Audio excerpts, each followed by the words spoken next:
Man, author, motivational speaker, host of the Game Last Night, Cap, soon to be host of the Game Last Night, which allegedly is returning here on an ESPN 1320 podcast platform. She is Olivia Christian. Olivia, welcome back. Hi, thanks for having me, and thank you for that long introduction. It felt like I was somebody for a minute. I love that you say thanks for having me as if you don't work here with us. Like you're a guest. That's fantastic. I love that. Well, I'm here like so on and off lately that I have to remind myself that I get to join you guys every now and then and talk sports. How lucky am I? I mean, we always enjoy talking to Maybacko. Always doesn't happen enough. You know, we want more Maybacko out here. People with the streets want it too, man. That's sweet. That's sweet. I'm excited to be joining you as we're about to start the new NBA season, as we celebrate the Yankees and postseason. Would you like to gush? Would you like to gush over your boy for a few minutes before would you like to talk about Aaron Judge and 61 and how your heart probably just melted yesterday when that ball flew out of the park? It was such an incredible night. So, and my dad and I are on like a group text. We're the only ones who like the Yankees. My brother keeps saying the Stankies and Barry Bonds is better. And I'm like, shut up. We are celebrating right now. I'm excited for him. I mean, his family seems nice. He seems like a cool guy.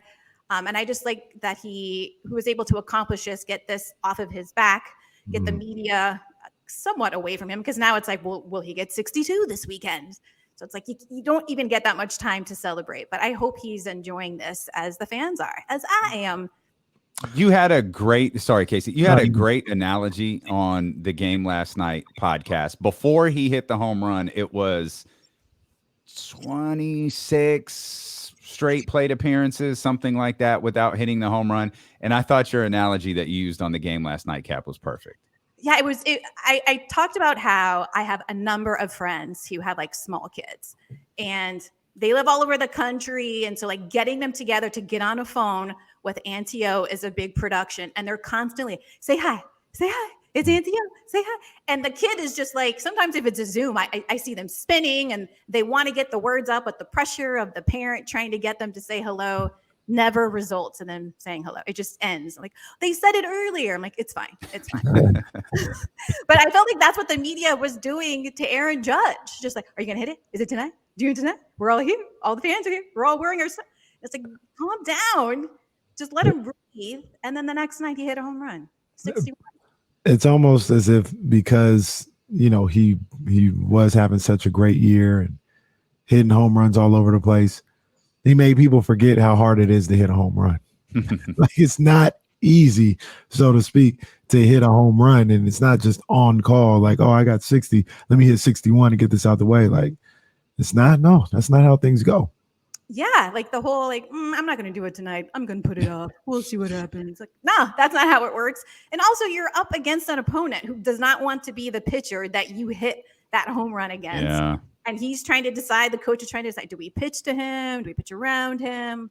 So there's a lot of things going on in his mind, I'm sure. Even today, like I said, he's going to be chasing 62 now. But that's why I feel like it's so hard when you kind of put that type of pressure on a player like that, because you're at bat by yourself. It's not like football where we're all lining up.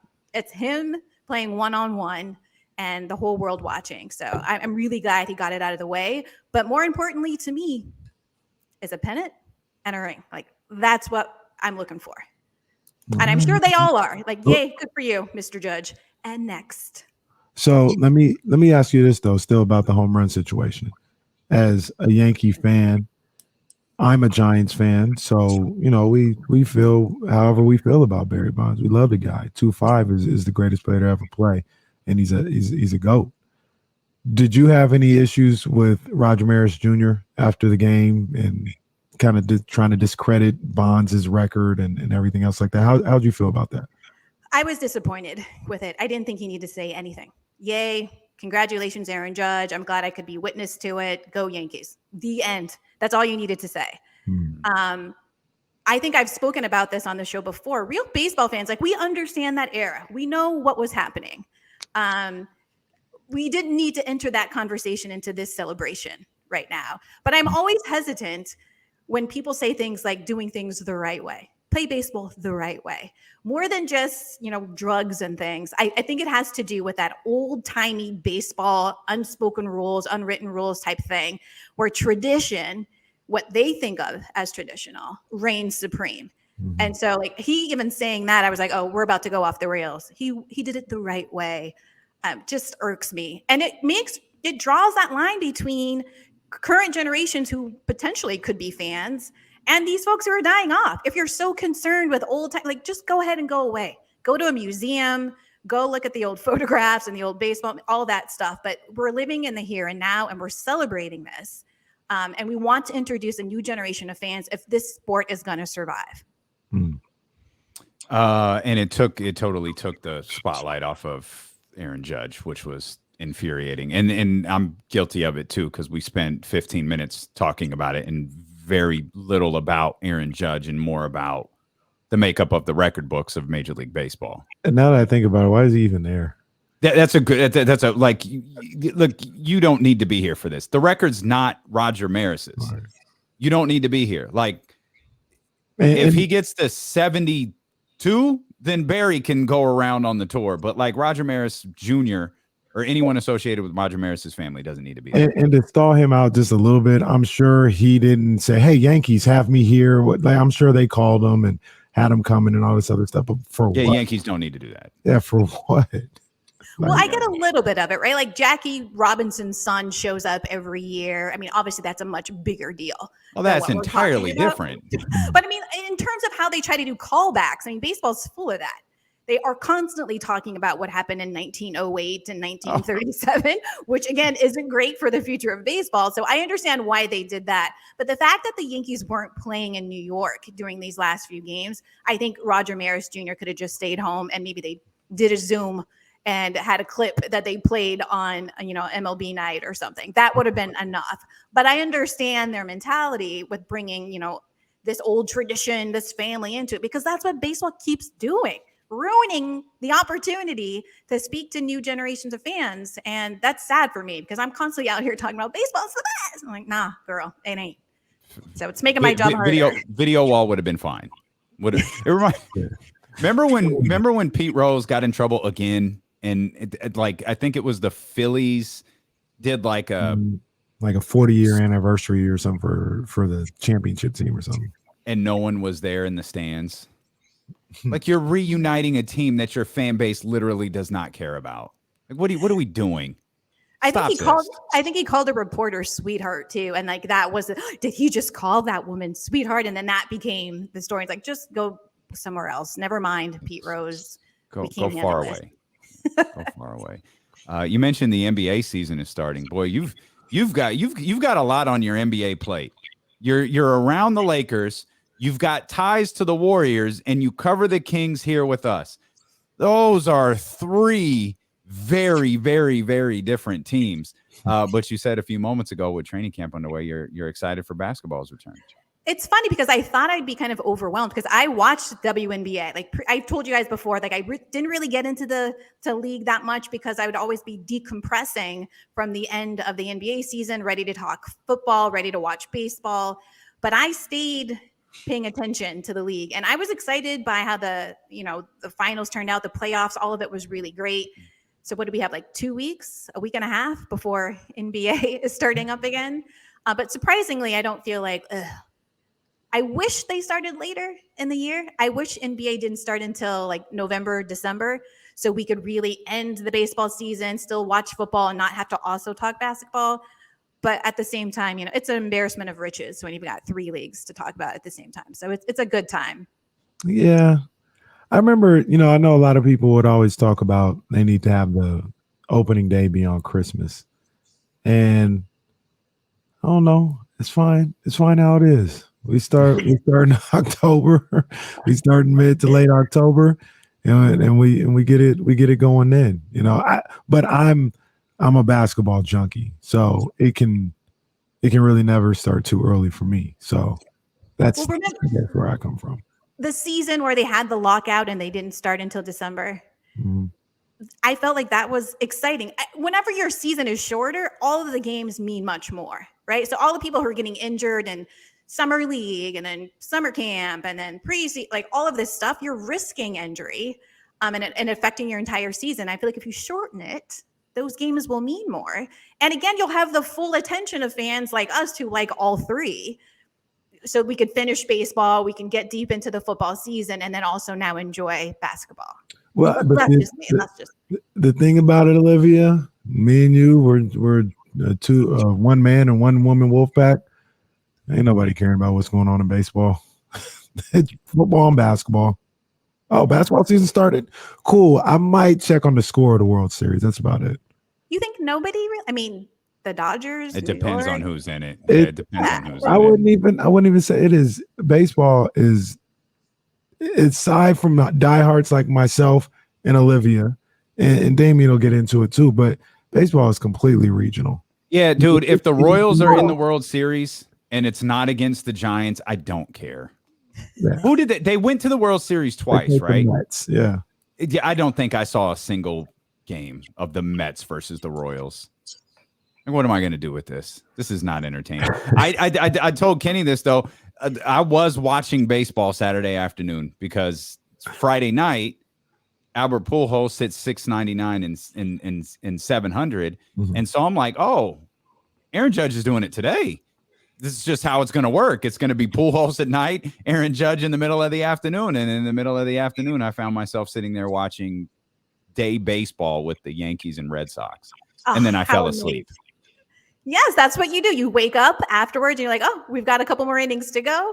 I can pour another, I would say beer, but whatever, green juice and enjoy like the 11:45. Like, not that I'm against it. It was 11:45 in the morning. So. I agree with you about baseball being regional. Like I can watch any football teams play because of the nature of the game, what it's like, the speed, just seeing those. But if you're not emotionally invested in a Mets Royals World Series, I understand that. And I have a hard time watching baseball in the postseason once the Yankees are out, depending on who else is playing. But I get that. I get that it doesn't matter to a large fraction of baseball fans. Well, and I'm like I said, I'm the opposite. I'm locked in for the playoffs. I remember Damien asked me a couple weeks ago. He said, Giants ain't in it. You gonna be locked into the playoffs? And absolutely, man. I love playoff baseball. I think it's some good stuff. So I'll be tapped into all the series. They'll look great in the small screen next to Detroit versus Houston, which I'll probably be watching instead. It's funny. I'm watching a lot of Detroit now too because of Hard Knocks. I'm invested in all those players, all the coaches. Even though they're in my division, I'm a Bears fan. I'm like, I kind of want you to win. I do too. But see, the killer. You mentioned that, Damien. The killer for them is Saturday and Sunday. Even in the playoffs, they just go to die. The killer was I was talking about the Pistons and the Rockets, but that's fine. Damn.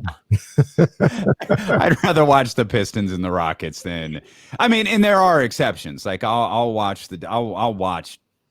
put a big baseball game on any main screen, but just like a game 1, game 2, it's probably getting small screen status. Damn, disrespectful to it's not Cardinals. It's not, that's not true for the World Series, but no. You got to hook me. You got to hook me. Like the Mariners opening round playoff game. Like, well, all right, Mariners ain't been in the playoffs in 20 years. I don't need to, and it's in my mind it's 21. I don't need to see it. Like it's fine. Although the kid on that team is amazing. Yeah, Julio. He's a bad dude. When I was in New York a couple weeks ago, I went to MLB headquarters to talk to some folks about different work opportunities. And we got into this conversation about, trying to introduce a new generation of fans and really talk about the fact that a lot of Black folks who will rock, their team or their city's hats, if it's New York, if it's LA, and how we need to. And they're like, yeah, we know. But don't hold your breath. They're trying to convince leadership that this is the way to go, but they feel like it's an uphill battle that they will likely not win. Sorry, I'm a little tongue twisted here, which made me sad. It's part of talking. It happens regularly. Well, Jay-Z said I made a Yankee hat more famous than a Yankee game. He's not wrong. No, he's not wrong. You mentioned football a minute ago. It seems like a good time to remind everybody Brett Favre should be in jail right Absolutely. now. So like what the holdup is on throwing Brett Favre in jail, I'm not sure. But since you brought up football, it's a good time to remind everybody Brett Favre should be rotting in prison. I feel like his story, like every day or a couple times a week, we're hearing more and more details about how cruel he is for doing the opposite of Robin Hood, stealing from the poorest of poor America. Mississippi is crazy poor. Some people in Jackson can't turn on their water faucets right now because of what's coming up. And he decided, I need to build a volleyball court. Use your money, taxpayers' money, federal government money to do these things. Even though I'm a multimillionaire and can do it, even make it a tax write-off for him to do something like that. That's not good enough. I'm going to steal from these people. It's insane. And I feel like all of media, not just sports media, they should be sticking a microphone under his chin, under his nose, getting him to answer these questions as to why. I believe the number, I had it yesterday, 180 million career playing earnings, just football, 180 million. Just football, not even like the Wrangler jeans thing. Not Wranglers, not Copper Fit. Nope, none of that. Just football, just Packers and Jets and Vikings. But he's been problematic for a long time. And Shannon Sharp, who I've celebrated on the game last night, Cap, for calling him out and being kind of consistent about it the last 3 weeks. He's like, we didn't bring up this stuff about him texting a Jets reporter, sending pictures to her and all of these. We just kind of, he got his yellow jacket, that mustard jacket. None of that stuff came up. Nobody followed up on those things. What it happened, we're moving on because of how much joy Brett Favre brings to the game. They were sure willing to talk about T.O. doing sit-ups in the driveway, but not Brett Favre's taste in pictures. Because you know why? Because Brett Favre, he just plays with so much joy. It's like he's the gunslinger. Just a little boy in his backyard. He plays the right way. He played football the right way, and so they give him a pass. Again, as a Bears fan, I was never a huge Brett Favre fan. I did like the way that he would play like a kid, right? He threw a lot of interceptions as a result, but he had a lot of joy in what he was doing. So I liked to see that. But when you get to understand a person, their motivations, sometimes their politics, it's important for us in the media to remind people to not celebrate this stuff and sweep it under the rug. If we're going to remind people about everybody else's transgressions, you've got to bring up Brett Favre and other players that were celebrated during their heyday. Just be consistent. I think that's what most people want. Be consistent. Right. Yeah. So there's a lot of scandal in sports right now, like Favre, Udoka, Robert Sarver. Like there's scandals everywhere. Goodness gracious. Because we pay so much attention to sports, it does feel like there are scandals coming out all over the place, right? But when you think about larger communities, the United States, we are living in a scandal right now, right? Like the election stuff and Roe v. Wade and voting rights. And then you hear about corporations firing people, discrimination lawsuits, the police are like, there's just chaos always happening in the world. And I think sometimes as fans of individual players or coaches or owners, we are very shocked when we hear some allegations. But we have to remember they're people too. They are in a position to take advantage of their wealth, take advantage of their station in life. And sometimes they take advantage of that in an evil way.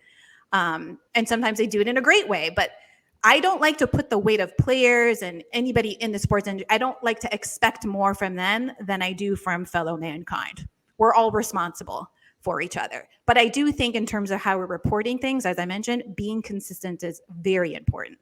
And the NFL is not great at it, and NFL media is not great at it. Yeah, I understand. One thing that hopefully brings a smile to all our faces is the Kings season this year. Started training camp, everything's going, everybody's saying the right things and feeling good about themselves. How you feel about the Kings? I feel like what you just said. Everybody's saying the right things. I'm excited for them feeling excited. I'm nervous though, just like I was last year around this time, about expectations.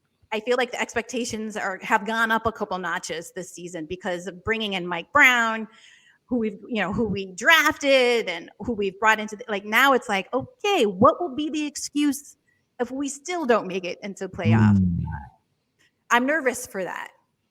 Well, yeah, there aren't a lot of people left to blame. No. It boils down to whether this team is good enough or not. I think it's really as simple as that. Is De'Aaron as good as many of us hope that he is and believe that he is? Is the Sabonis trade for Tyrese Halliburton going to pay off, or is this organization going to be laughed at, as many have suggested, in the years to come, because Tyrese is going to wind up the greatest point guard in the history of professional basketball? So to me, I Kenny is consistent with this thought. Like it's the players. But to me, this year really is about the players. Like I feel like you've got the best coaching staff that you've had. You've got a front office that has put in the work to build the best roster. Maybe the front office was wrong. Maybe this roster doesn't work. It boils down to whether these players can get it done or not.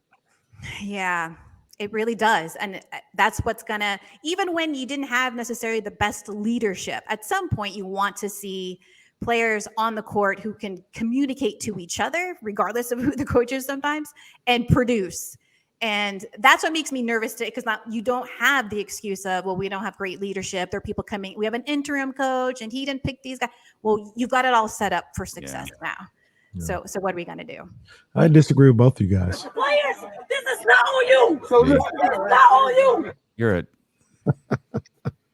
a child. You know, if the studio thing actually happens, you lose your button privileges. Me and Jesse gonna be on the same page though. I'm gonna just give Jesse a look and he gonna know exactly where to go. That's how it's gonna go. Kenny's gonna start emphasizing. So you're saying it's about coaches, and Jesse's gonna know what that means, and he's gonna fire that stupid button. Incredible. Yeah. Do you have an early prediction on this season? Do you think the Warriors run it back? Oh man, I'm the worst with predictions, and you guys. Everybody is. They just pretend like they're not. I hate even just putting it out there. Like, well, I don't know. I mean, this is why you play the game, right? Any given Sunday, any given game, any given match, anything can happen. I'm hoping for the best. I've purchased a lot of purple clothing lately. I want to be able to support the Kings, sweatshirts, dresses, heels. I want them to do well. I still have my yellow and gold as well. But I think in terms of the Warriors, Andre Iguodala coming back was a shock to me. I thought he'd have some kind of coaching role, but I don't know about the playing coach. And I'm like, okay, I think he shows a lot of leadership and a lot of young players look up to him. So I'm looking forward to seeing what his impact is on the team. And then I hope everybody stays healthy. I mean, of course, I want that for the entire league. I want that for all the Kings players as well. I think the Warriors, the way they play, their style of play, Clay and Steph just running and all these crazy, like they got to stay healthy to stay on the court, and they could, they'll go deep. But the Western Conference is tough. I mean, the Eastern Conference is tough. Eastern Conference is really tough. It really is. I think the Eastern Conference is better than the Western Conference this year, pound for pound. Do you think the Celtics basketball wise will be affected by Udoka and all the things that have gone on this offseason, or is it just the fact that, hey, they got some of the best players in the league, they'll be fine? I think initially they will be impacted by it, mostly because the press will keep asking them about it every game. Did you win because you're being able to shake it off? Did you lose because your mind wasn't in it because of what's going on? Like, it's going to be going on for a few weeks into the season at least. But they're still an amazing, like you said, the Eastern Conference is going to be tough. And I think the Celtics are going to be equally effective this season. We'll see what they do. But they'll obviously get into the playoffs and go deep. But I'm so sorry for all of the players and the staff that have to deal with the aftermath of this. I'm mostly sorry for Nia Long, of course, the queen herself.